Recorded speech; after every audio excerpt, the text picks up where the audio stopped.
tulaba nti omukululo gwa President Museveni gugenda maaso. Ebintu bingi ebigenda maaso bemulaba kati muri President waffe mutusanyukira wamu nitujaguza nga aba Generation 7 nti alwanyisiza obulyake obenguzi ebigenda maaso tulaba ababaka babakwata. Buli abadde ali enguzi bamugambye nti President abadde nga abawulira n'okubalaba abalaba era kati ke kaseera mubadde muga President azibirizaako eriisa erimu n'atakwata kati abalaba amaaso yagazibudde gombi era agenda bakwata. So tutuna nga Generation 7 tuliwo naffe okugamba tuyambewo government ate okulwanyisa enguzi. Soba kulaba nga oli enguzi nesikuwaayo mba ngenda kuwaayo kubanga ekyo kize eggwanga lyaffe emabega. Ababaka bangi tubalaba bali mu parliament essaawa zino babuzaabuza nti simanya bampuuga babajjeyo naye ng'ate be baali mu parliament be bamu nga bayisa budget eyo gye bagamba bawe service award akasiimo k'abaana abakulu.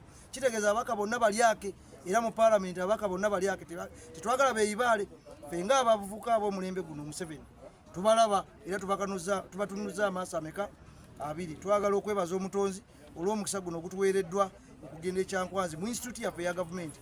Bangi era babadde bagamba ababaka ab'oludda oluvuganya nti ekyankwanzi abantu tebagendayo. Ekyankwanzi kati tuli wano ffe ffennyini ab'omulembe guno tuweereddwa omukisa tugenda kusoma tugenda kubeera eyo tubangulwe tujjukanyizibwe tubeeko ebituweebwa information tumanye ebintu bingi ebikwatagana ku gavumenti yaffe mu bufunze kyebagamba nti okumanya obuvo n'obuddo obwa NRM. Ensangi zino abantu bangi bawuddisiddwa naye nga beewuddisiddwa bannaffe abeenoonyeza ebyobufuzi abeenoonyeza ebyabwe nga bannabyabufuzi abavuganya gavumenti bajja bo baleeta byakuvugumaganya gavumenti byokka naye tebajja ne babuulira abantu gavumenti ebirungi byekoze.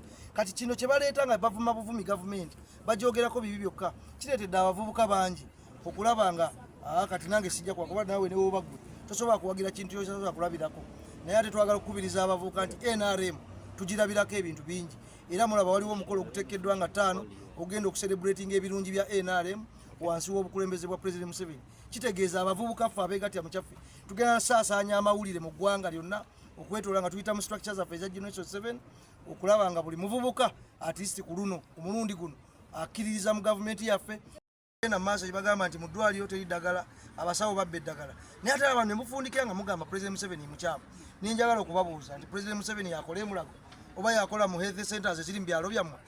Omukisa ogutuweereddwa ogw'okugenda ekyankwanzi okubangulwako oba n'okwejjukanya. Omanyi tulina principles 4 mu NRM naye ebiseera ebisinga bazitusomesa oba basomesa abavubuka nga tuli mu kalulu.